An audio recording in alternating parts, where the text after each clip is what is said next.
Hello everyone. नमस्कार आप सभी को। आज के वीडियो में 19 दिसंबर 2024 के करंट अफेयर कवर करेंगे। करंट अफेयर के लिए आप मेरा टेलीग्राम ग्रुप ज्वाइन कर सकते हैं। टेलीग्राम का लिंक वीडियो के डिस्क्रिप्शन में दिया हुआ है। वीडियो में सबसे पहले कल के क्वेश्चन की बात करेंगे। कल मैंने आपसे सवाल पूछा था, central institute of Buddhist studies कहाँ पर स्थापित करी गई है। तो इसकी स्थापना लद्दाख के अंदर करी गई है। और लद्दाख में कौन से शहर में? लेह के अंदर इसकी स्थापना करी गई थी। Central institute of Buddhist studies ये पहले केवल एक स्कूल हुआ करता था। इसकी स्थापना 1959 में करी गई थी। और तब ये एफिलेटेड था संपूर्णानंद संस्कृत विद्यालय वाराणसी से। मतलब वाराणसी में स्थित जो संपूर्णानंद संस्कृत विद्यालय है, उसी से ये अप्रूव्ड था। और इसमें बौद्ध धर्म से जुड़ी हुई शिक्षा दी जाती थी और वही सारी पूरी संस्कृति और कल्चर प्रोवाइड किया जाता था बच्चों को। लेकिन आज की डेट में इसे यूनिवर्सिटी का दर्जा दिया जा चुका है।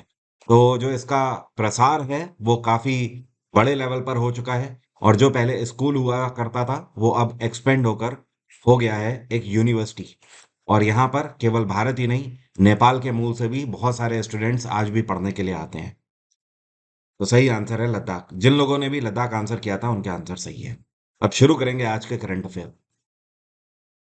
अभी हाल ही में ये कौन है जिनको श्रीलंका के 10वें पार्लियामेंट में नए स्पीकर के रूप में इलेक्ट किया गया है? तो ये हैं डॉक्टर जगत विक्रम रत्ने। हाल ही में नए स्पीकर बने हैं श्रीलंका की 10वीं पार्लियामेंट के सेशन के दौरान। और इन्होंने जिनकी जगह ली है, इनका नाम है अशोक रनवाला। यहाँ पर मैं लिख देता हूँ, अशोक रनवाला। इनको इन्होंने सक्सीड किया है। रनवाला अपना पूरा कार्यकाल सर्व कर चुके थे। और इनका जो नॉमिनेशन है ये प्रधानमंत्री हरीनी अमारा सूर्या के द्वारा किया गया था। और सफलतापूर्वक इनको इलेक्ट भी किया गया। निर्विरोध ये चुने गए हैं स्पीकर श्रीलंका के। श्रीलंका की दो कैपिटल हैं, एक तो है जयवर्धने कोट्टे और दूसरी कहलाती है कोलंबो। किसानों के लिए एक सूट विकसित किया गया है। ये दरअसल एंटी पेस्टिसाइड सूट है। और इसका नाम क्या है? तो इसका नाम रखा गया है किसान कवच। जो आप पिक्चर में देख पा रहे हैं क्लियरली। अब देखिए इसकी खास बात क्या है। जब किसान खेतों में कीटनाशक का छिड़काव करते हैं, तो ये जितने भी कीटनाशक होते हैं ये सब न्यूरोटॉक्सिन्स कंटेन करते हैं। मतलब इनमें ऐसे केमिकल्स होते हैं जो कि आपके शरीर के अंदर अगर प्रॉपर मात्रा में चले गए तो ये आपके दिमाग को भी खराब कर सकते हैं। मतलब ब्रेन से जुड़े हुए डिसऑर्डर भी कई सारे उत्पन्न हो जाते हैं। इवन इतना ही नहीं, स्किन डिसीज भी बहुत तरीके की देखने को मिलती हैं। तो उनसे बचने के लिए किसानों के लिए किसान कवच नाम का ये जो एंटी पेस्टिसाइड सूट है, इसका निर्माण किया गया है। इसकी कॉस्ट बाजार में 4,000 रुपए रखी गई है। तो जो भी किसान इसे परचेज करना चाहता है वो 4,000 रुपए में अब इसे बाजार से खरीद पाएगा और यूज कर पाएगा। इसमें पूरे तरीके से गारंटी है कि किसी भी तरीके का पेस्टिसाइड जो भी मार्केट में आ रहा है, हर तरीके के पेस्टिसाइड से ये बचाने का काम करेगा। ये कौन से संस्थान हैं जिन्होंने अभी हाल ही में लियो सैटेलाइट के डिजाइन एंड डेवलपमेंट के लिए एक पैक्ट साइन किया है? तो ये ऑर्गेनाइजेशन है, एक तो सी डॉट है और इन्होंने सिलीजियम सर्किट के साथ मिलकर एक पैक्ट साइन किया है। अब सवाल ये उठता है कि ये लियो सैटेलाइट है क्या? देखिए लियो सैटेलाइट टेली कम्युनिकेशन सैटेलाइट है। जिसका मतलब ये है कि ये ऐसी सैटेलाइट होती हैं जो कि हमें फ़ोन पे एक से दूसरी जगह बात करने में सहायता करती हैं। या फिर आप फ़ोन पे वीडियो कॉल भी करते हो ना, वो भी इन्हीं की वजह से हो पाती है। या फिर आप इंटरनेट चला रहे हो तो जो ब्रॉडबैंड सर्विस आपको मिलती है, वो भी लियो सैटेलाइट से ही मिलती है। तो आने वाले समय में अब भारत में इस टाइम पर 5G तो चल ही रहा है। और 5G के बाद 6G भी आना है, ठीक है? 5G का दौर पूरे तरीके से आ चुका है। उसके बाद 6G की भी तैयारी चल रही है। तो अल्टीमेटली भारत के अंदर टेलीकम्युनिकेशन टेक्नोलॉजी को बेहतर बनाने के लिए सी डॉट ने सिलीजियम सर्किट के साथ ये पैक्ट साइन किया है। इसका मेन उद्देश्य ये होगा कि टेलीकम्युनिकेशन टेक्नोलॉजी को और ज़्यादा एक्यूरेट हम बना पाए। मतलब बात करते टाइम जो डेटा पैकेट लॉस्ट होते हैं वो और भी कम हो पाए, ज़्यादा एक्यूरेट हो पाए। आपको याद होगा आज से 10 साल पहले या 5 साल पहले जब आप फोन पे बात करते थे तो आवाज ज्यादा रफ हुआ करती थी, बहुत खरखराती थी आवाज। लेकिन धीमे धीमे करके जैसे जैसे कम्युनिकेशन टेक्नोलॉजी हम लोग अप्रूव करते गए, आज की डेट में फोन पे आवाज बिल्कुल भी नहीं डिस्टर्ब होती है या फिर ना के बराबर होती है। तो उसको एक और ज्यादा अपग्रेडेड कैटेगरी तक लेकर जाना है। वैसे आपको बता दूं, आज की डेट में दुनिया में ये कौन सा देश है जिसके पास सबसे बेहतरीन टेलीकम्युनिकेशन टेक्नोलॉजी है? तो ये है साउथ कोरिया। ये कौन सा संस्थान है जिसने गति शक्ति विश्वविद्यालय के साथ पैक्ट साइन किया है और इनके साथ मिलकर ये लॉजिस्टिक के क्षेत्र में रिसर्च करेंगे और डेवलपमेंट करने का काम करेंगे। तो गति शक्ति विश्वविद्यालय ने इंडियन नेवी के साथ पैक्ट साइन किया है, भारतीय नौसेना के साथ। अब देखिए है क्या कि अल्टीमेटली भारत में कोई भी तरीके का लॉजिस्टिक पानी के रास्ते से अगर आ रहा है तो उसको इंडियन नेवी हैंडल कर रही है, चाहे वो मर्चेंट नेवी का ही क्यों ना हो। अंततः उसे आकर इंडियन नेवी से ही मिलना होता है। मान लीजिए मर्चेंट नेवी का कोई जहाज इधर अमेरिका से आ रहा है, भारत में प्रवेश कर रहा है, तो अल्टीमेटली जैसे ही वो इंडियन वाटर में आएगा, तुरंत वो इंडियन नेवी के कांटेक्ट में ही आएगा। बिना नेवी की परमिशन के वो लॉजिस्टिक एंटर कर नहीं पाएगा।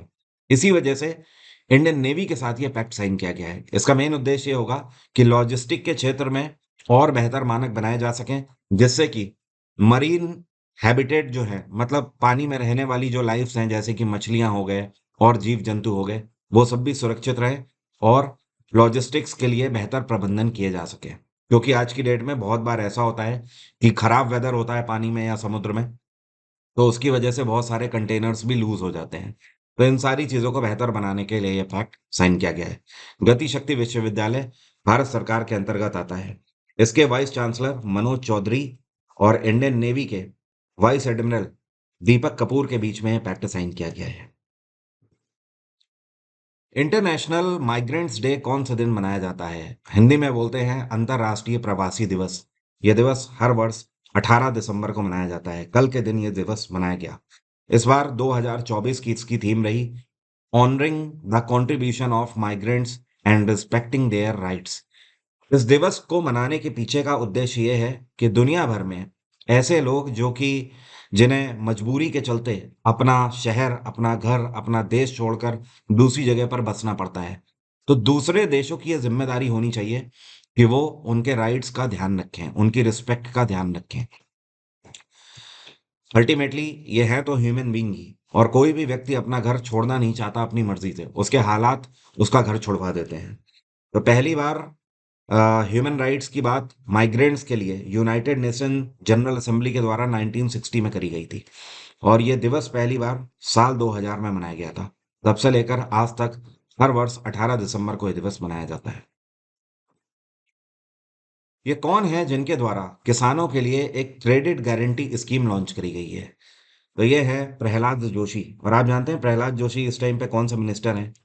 ये इस टाइम पर minister of consumer affairs, food and public distribution है। अब इनके द्वारा ये जो क्रेडिट गारंटी स्कीम लॉन्च करी गई है, इसका मेन उद्देश्य क्या है? देखिए है क्या, भारत सरकार किसान को कभी बाध्य नहीं करती है कि किसान कोई भी फसल पैदा करे तो उसको यहीं पर बेचे। किसान अपनी फसल जिसको चाहे उसको बेच सकता है। अब मान लीजिए आप एक किसान हैं, आपने इस बार 10 कुंटल गेहूं की पैदावार करी, ठीक है। अब 10 कुंटल में से आपने 7 कुंटल गेहूं 20 रुपए पर केजी के हिसाब से बेच दिया, मतलब आप 20 रुपए के हिसाब से उसे बेचना चाहते थे, आपने उसे बेच दिया। अब ये जो 3 कुंटल आपका बचा हुआ है, ये नहीं बिक रहा है बाजार में, तो अब आप क्या करेंगे? अब ये 3 कुंटल आप अपने घर पे तो रख नहीं सकते हो, आपके पास इतना बड़ा घर है नहीं, मान लीजिए, ठीक है। तो इस केस में क्या होगा? बारिश आएगी तो आपके गेहूं में पानी लग जाएगा, खराब हो जाएगा, सड़ जाएगा। तो अल्टीमेटली किसान बाध्य हो जाता है फिर घाटे में इसे बेचने में। लेकिन भारत सरकार का ये दायित्व बनता है कि भारत सरकार ऐसे में क्या करती है, एमएसपी लॉन्च करती है, जिसको बोलते हैं मिनिमम सपोर्ट प्राइस। भारत सरकार ये बोलती है कि हाँ, मिनिमम इतने से कम में किसान से कोई नहीं गेहूं खरीद सकता है। तो ऐसे में ही जो कोल्ड स्टोरेज का प्रावधान है, जिसको वेयर हाउसेस बोलते हैं, तो किसान कई बार क्या करते हैं, दो ऑप्शन होते हैं। एक एक तो ऑप्शन किसान के पास है कि वो कोल्ड स्टोर में अपना रखवा दे सामान, कि हाँ इतना, ये जो 3 कुंटल गेहूं है ये मेरा कोल्ड स्टोर में रखा रहे। इसके लिए किसान को किराया देना होता है और किसान जब चाहे तब इस गेहूं को निकाल सकता है। दूसरा रास्ता किसान के पास ये होता है कि वो भारत सरकार को बेच दे जितना भी उसका राशन बचा हुआ है या जितनी भी उसकी फसल बची हुई है। अब ऐसे में सरकार कई बार उतना ही रेट भी दे देती है जितना किसान मांग रहा है, लेकिन कई बार सरकार कम रेट दे पाती है। लेकिन हाँ, सरकार इस बात का ध्यान रखती है कि किसान का नुकसान ना होने पाए। अब जैसे किसान ने अपना 7 कुंटल 20 रुपए किलो के हिसाब से बेचा था, तो यहाँ पर सरकार हो सकता है उससे 16 रुपए में खरीद ले। तो ऐसे में किसान का नुकसान होने से भी बच जाएगा और उसके ऊपर जो लायबिलिटी बन रहा था, अब ये 3 कुंटल गेहूं, वो भी खत्म हो गया, उसने सीधे सरकार को भेज दिया। आपको पता है इसी राशन का यूज़ भारत सरकार गरीबों को देने के लिए करती है, क्योंकि अल्टीमेटली भारत सरकार उसे कम में खरीद रही है, तो गरीबों को भी ये राशन और कम में देती है भारत सरकार। यही गेहूँ गरीब को जाकर ₹5 किलो के हिसाब से मिल जाता है। ओके? तो ऐसे में किसान का भी फ़ायदा हो जाता है और गरीब का भी फ़ायदा हो जाता है। तो यहाँ पर उसी की बात कही गई है। इसके लिए केंद्र सरकार की तरफ से 1000 करोड़ की धनराशि अभी हाल ही में आवंटित करी गई है और ऐसे किसानों को इसमें फ़ायदा मिलेगा। रूस के द्वारा फैसला लिया गया है कि भारतीयों को वीजा फ्री एंट्री अब मिल सकती है, लेकिन अंदाजा है कौन से वर्ष से। तो इस बार पूरा पूरा अंदाजा है कि रशियन गवर्नमेंट बहुत ही जल्दी 2025 में भारतीयों के लिए भी वीजा फ्री एंट्री कर सकती है। आपको ध्यान दिला दूं, साल 2023 के अगस्त के महीने में रशिया ने दो देशों के साथ, एक तो ईरान और दूसरा चाइना, इन दोनों के साथ visa free entry pact sign किया था। 2023 के अगस्त के महीने से कोई भी चाइनीज और कोई भी ईरानियन रशिया की यात्रा पर जा सकता है बिना वीजा के। अगर उसके पास पासपोर्ट है, बस वो डायरेक्ट अपनी टिकट कराए और जा सकता है। वहीं पर ऑन अराइवल वीजा उसका बना दिया जाएगा। अब भारतीयों को भी ये सहूलियत हो जाएगी और भारतीय भी 2025 में इसको अप्लाई होने के बाद सीधे रशिया की डायरेक्ट टिकट करा सकते हैं और वहीं पर उनका ऑन अराइवल वीजा बन जाएगा। बता दूं आपको, साल 2023 में 60,000 लोग, मतलब जो कि 60,000 भारतीय हैं, इन लोगों ने रशिया को विजिट किया है। और इन 60,000 में से 95% से ज़्यादा ऐसे लोग थे जो कि अपने काम के सिलसिले से रशिया में गए थे, घूमने के पर्पज़ से नहीं गए थे। रशिया वैसे भी ज़्यादातर लोग काम के पर्पज़ से ही जाते हैं, घूमने के पर्पज़ से, टूरिज़्म के पॉइंट ऑफ व्यू से कम है वहाँ पर। इसी वजह से अब रशियन गवर्नमेंट ये चाहती है कि टूरिज़्म को बढ़ाया जाए। फिलहाल इस टाइम पर दुनिया में 62 ऐसे देश हैं, जहाँ पर भारतीयों को वीज़ा फ्री एंट्री है और रशिया के साथ ये 63 देश हो जाएँगे। रशिया में राष्ट्रपति हैं व्लादिमीर पुतिन और यहाँ के प्रधानमंत्री अभी हाल ही में अपॉइंट किए गए थे मिखाइल मिशुस्तिन। यहाँ पर मैं लिख देता हूँ, मिखाइल मिशुस्तिन। ये अपना दूसरा कार्यकाल प्रधानमंत्री का सर्व कर रहे हैं। ये जॉइंट नेवल एक्सरसाइज का नाम क्या है, जो कि भारत और श्रीलंका के बीच में हाल ही में शुरू हुई है। तो भारत और श्रीलंका के बीच में जो एक्सरसाइज है, ये हर साल संपन्न करी जाती है। इसको बोलते हैं सिलेनेक्स। क्या बोलते हैं? सिलेनेक्स। और इसका फुल फॉर्म है SL for Sri Lanka, I for India, N for naval and E X for exercise. तो ये पूरा बनता है श्रीलंका इंडिया नेवल एक्सरसाइज। ये जो एक्सरसाइज है, इसकी शुरुआत साल 2005 में करी गई थी। तब से हर वर्ष ये एक्सरसाइज भारतीय और श्रीलंकन नेवी के बीच में कंडक्ट करी जाती है। इस बार ये जो एक्सरसाइज है, इसकी शुरुआत 17 दिसंबर को हुई है और ये कल के दिन समाप्त होगी 20 दिसंबर को। इसमें से 17 और 18 दिसंबर, ये 2 दिन जो होंगे, ये हार्बर फेज हुए हैं और आज मतलब 19 और 20, आज और कल का दिन, ये सी फेज की एक्सरसाइज होगी। हार्बर फेज का मतलब समुद्र के किनारे पर एक्सरसाइज होती है और सी फेज का मतलब समुद्र के बीच में जाकर एक्सरसाइज होती है। श्रीलंका की तरफ से इनका जो नेवल शिप है, इसका नाम है सयूरा। यहाँ पर मैं लिख देता हूँ, सयूरा नेवल शिप हिस्सा ले रहा है। और भारत की तरफ से हमारा आईएनएस सुमित्रा यहाँ पर हिस्सा ले रहा है। आईएनएस सुमित्रा जो है, ये एक पेट्रोल वेसल है और भारत की तरफ से इंडियन नेवी के स्पेशल फोर्सेस कमांडोज भी इसमें हिस्सा ले रहे हैं। श्रीलंका की तरफ से इनके नॉर्मल कमांडोज हिस्सा ले रहे हैं। आरबीएल बैंक के नए मैनेजिंग डायरेक्टर और सीईओ के रूप में किसको अपॉइंट किया गया है? आरबीएल जिसको बोलते हैं रत्नाकर बैंक लिमिटेड, इसके एक बार फिर से एमडीओ और सीईओ अपॉइंट किए गए हैं आर सुब्रमण्या कुमार। ठीक है, ये अपना पहला कार्यकाल सर्व कर चुके हैं। इनका जो पहला कार्यकाल था, ये साल 2022 में स्टार्ट हुआ था, 2022 से, और 3 साल के लिए अपॉइंट किए गए थे। तो 2022 से लेकर 2025 तक, इस साल 2025 में जून के महीने में इनका कार्यकाल समाप्त हो रहा था। तो अब इनको फिर से अगले 3 साल के लिए अपॉइंट कर दिया गया है। तो अब 2025 से लेकर 2028 तक के लिए ये सिक्योर हो गए हैं इस पोस्ट में। आर सुब्रमण्य कुमार भारत के दूसरे ऐसे व्यक्ति हैं जो कि पहले गवर्नमेंट बैंक में हुआ करते थे और अब प्राइवेट बैंक के हेड के रूप में अपॉइंटेड हैं। इनसे पहले प्रशांत कुमार पहले ऐसे व्यक्ति हैं जो कि पहले गवर्नमेंट बैंक में थे और फिर प्राइवेट बैंक को अब लीड कर रहे हैं। प्रशांत कुमार इस टाइम पे यस बैंक के सीईओ हैं। रत्नाकर बैंक लिमिटेड की स्थापना 1943 में करी गई थी। इसका हेडक्वार्टर है मुंबई। ये कौन सी कंपनी है जिसके द्वारा पहली बार भारत में आयरन माइन में ऑल विमेन शिफ्ट लॉन्च करी गई है। मतलब कहने का ये जो लोहे की खदान है इस कंपनी की, इसमें एक शिफ्ट पूरी ऐसी बना दी गई है जिसमें सिर्फ और सिर्फ महिलाएं ही काम करेंगी और 100% जो स्टाफ होगा वो पूरा महिलाओं का होगा। तो ये है टाटा स्टील। महिलाओं को इक्वेलिटी का वर्क प्लेस में राइट देने के लिए टाटा स्टील ने ये कदम उठाया है। ऐसा करने वाली टाटा स्टील भारत की पहली ऐसी कंपनी बन गई है। अब ये जो टाटा स्टील की आयरन माइन है, जो लोहे की खदान है, ये कहाँ की बात हो रही है? तो दरअसल ये जो खदान है, ये रांची पर बेस्ड खदान है, ठीक है? और यहाँ पर जो भी फर्स्ट शिफ्ट होगी, मतलब जो सुबह की शिफ्ट होती है, उसमें चाहे लोडिंग का काम हो, चाहे शॉवेल का काम हो, और हैवी अर्थ मूविंग मशीनरी का काम हो, ड्रिलिंग हो या डॉजर हो, हर एक क्षेत्र में जितनी भी मैन पावर है वो सब महिलाओं को ही अपॉइंट करी गई है। और ये शिफ्ट की शुरुआत हो भी चुकी है। टाटा स्टील की स्थापना 1907 में करी गई थी। इसका हेडक्वार्टर है मुंबई और इसके चीफ मैनेजिंग डायरेक्टर हैं टीवी नरेंद्रन। टीवी नरेंद्रन। जो आपको पिक्चर में दिखाई दे रहा है, ये एक नया शिप है जिसका नाम है आईएनएस निर्देशक, इंडियन नेवल शिप निर्देशक। इसको हाल ही में इंडियन नेवी में कमीशन किया गया है। कौन से डॉकयार्ड से? तो विशाखापत्तनम डॉकयार्ड से इसको कमीशन किया गया है और इसको कमीशन कल के दिन ही कर दिया गया है, 18 दिसंबर के दिन। अब ये जो आईएनएस निर्देशक है, ये एक तरीके का सर्वे वेसल है और इसकी खास बात यह है कि ये डीप सी में सर्वे कर सकता है इंडियन नेवी के लिए।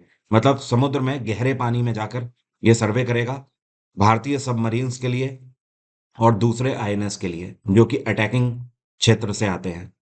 तो आईएनएस निर्देशक को हाल ही में अपॉइंट कर दिया गया है, अभी अपना काम करना चालू कर देगा। इसकी खास बात यह है कि जो इसकी लंबाई है, ये 110 मीटर लंबा है और इसका जो वजन है, ये करीब 3800 टन है इसका वजन। इसमें जो शिप में जितना भी मटेरियल लगा हुआ है वो करीब 80% मटेरियल इंडिजिनस है। तो आप ये बोल सकते हो ये शिप 80% इंडिजिनस है, भारत में ही निर्मित है। और इसको बनाया गया है जीआरएसई कोलकाता के द्वारा। जीआरएसई जिसको बोलते हैं garden reach ship builders engineers. इस टाइम पर इंडियन नेवल चीफ कौन है, जिनको एडमिरल भी कहा जाता है? ये हैं डीके त्रिपाठी, दिनेश कुमार त्रिपाठी। भारतीय नौसेना दिवस हाल ही में 4 दिसंबर के दिन हम लोगों ने मनाया था। मध्य प्रदेश में 10वां अंतर्राष्ट्रीय वन मेला कहां पर आयोजित किया जा रहा है? तो इस मेले का आयोजन किया जा रहा है मध्य प्रदेश के भोपाल में और इसका जो शुभारंभ है ये मध्य प्रदेश के मुख्यमंत्री डॉक्टर मोहन यादव के द्वारा किया गया है। अब सवाल ये उठता है कि इंटरनेशनल फॉरेस्ट फेयर है क्या? इसमें करीब 300 से ज़्यादा स्टॉल लगाए गए हैं और इस मेले का मेन उद्देश्य ये है कि वनों में तरह तरह के जो प्लांट्स की प्रजातियां हैं उनको यहाँ पर प्रदर्शित किया जा रहा है। बहुत सारी ऐसी होती हैं प्लांट्स की प्रजातियां जो कि आयुर्वेदा में काम आती हैं। बहुत सारी ऐसी प्रजातियां हैं जिनसे हमें मल्टीपल प्रोडक्ट्स भी देखने को मिलते हैं हमारी लाइफलाइन के लिए। तो वन हमारे लिए कितने इंपॉर्टेंट है ये बताया जा रहा है इस फॉरेस्ट फेयर में। इसमें दुनिया भर के कई देशों से कई सारे इंटेलेक्चुअल्स हिस्सा ले रहे हैं। स्पेशली इस बार श्रीलंका, नेपाल और ऑस्ट्रेलिया से इंटेलेक्चुअल्स आए हुए हैं यहाँ पर हिस्सा लेने के लिए। और एमपी के गवर्नर हैं मांगू भाई पटेल। 25 का कैलेंडर आपको पता ही है लॉन्च हो चुका है। समय आपके पास कम है। जीएसजीके का फाउंडेशन बैच आप मेरा परचेज करके पूरी जीएस कंप्लीट कर सकते हैं कम समय में। अगर आप समय बचाना चाहते हैं तो मेरा जीएस का बैच आपके लिए वन स्टॉप सॉल्यूशन है। आपको पता है पिछले कई वर्षों में हजारों सिलेक्शन हो चुके हैं इस बैच की वजह से। उसका कारण ही यही है कि मैं सिर्फ आपको क्रीम कंटेंट देता हूँ। इधर उधर का जीएस में कोई कंटेंट नहीं, सिर्फ एग्जाम ओरिएंटेड कंटेंट जो कि जल्दी से जल्दी कवर हो सके और जीएस में जाकर आप मैक्सिमम क्वेश्चन अटेम्प्ट कर सकें। इस टाइम पर विंटर ऑफर भी चल रहा है। सेफ 50 आप कोड लगाएंगे तो मेरा कोई भी बैच आप अवेल करते हैं उसमें डायरेक्ट 50% फीस कम हो जाएगी। बैच का लिंक वीडियो के डिस्क्रिप्शन में दिया हुआ है। आप सेपरेट बैच लेना चाहते हैं जैसे कि हिस्ट्री, पॉलिटी, ज्योग्राफी, तो आप इन्हें सेपरेटली भी अवेल कर सकते हैं। एनटीपीसी के लिए भी स्पेशल बैच है जिसमें जनरल साइंस पर जोर दिया गया है और स्पेशली एनटीपीसी का पूरा सिलेबस कवर है। रीजनिंग, जनरल साइंस, जीएसजीके और मैथ्स, आप इसे भी अवेल कर सकते हैं। इन सभी बैचेस की वैलिडिटी 1 साल की है। एक बार बैच लेने के बाद आप पूरे 1 साल तक 24 घंटे सातों दिन कभी भी उसे देख सकते हैं। पीडीएफ वगैरह सारी इन बैचेस में अवेलेबल हैं। पूरे पैकेज के फॉर्मेट में हैं बैचेस। एग्जाम इंजन एप्लीकेशन को गूगल प्ले स्टोर से डाउनलोड करके आप इन सारी क्लासेस को अटेंड कर सकते हैं। अब मेरा आज का सवाल है आपसे, ये कौन सी मिट्टी है जो कि कॉटन की खेती के लिए सबसे ज्यादा उपयुक्त है? मतलब कपास की खेती के लिए कौन सी मिट्टी उपयुक्त है? जलोढ़ मिट्टी, लाल मिट्टी, लेटराइट मिट्टी या फिर काली मिट्टी? कमेंट बॉक्स में लिखकर बताइए। आज की बात यहीं तक रहेगी।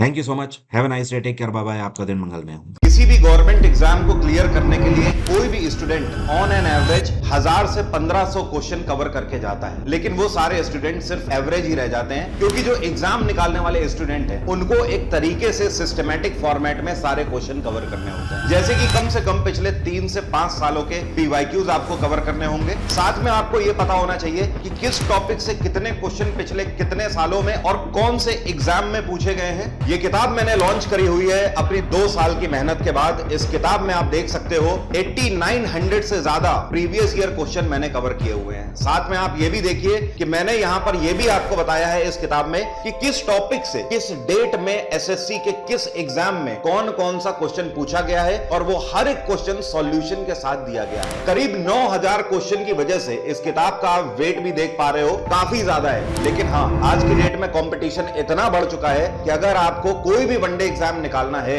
तो आपको पिछले 5 से 10 सालों के PYQs कवर करके जाने होंगे। मेरा आपसे वादा ही नहीं, दावा भी है, अगर आप मेरी इस किताब को लेकर कवर कर लेते हो इसके MCQs, तो GS में आप जाके कोई भी एग्जाम दीजिए, आप हर एक एग्जाम को क्वालिफाई करेंगे, और वो भी अच्छे मार्क्स से करेंगे। किताब का लिंक वीडियो के डिस्क्रिप्शन में दिया हुआ है। डायरेक्ट Amazon पे जाके आप पहले इस किताब का रिव्यू भी देख सकते हैं, और साथ में इस किताब के सैंपल पेजेस भी आप देख सकते हैं कि किस तरीके से इस किताब को अरेंज किया हुआ। तो आज ही इस किताब को Amazon से ऑर्डर करें और अपनी तैयारी पूरी करें।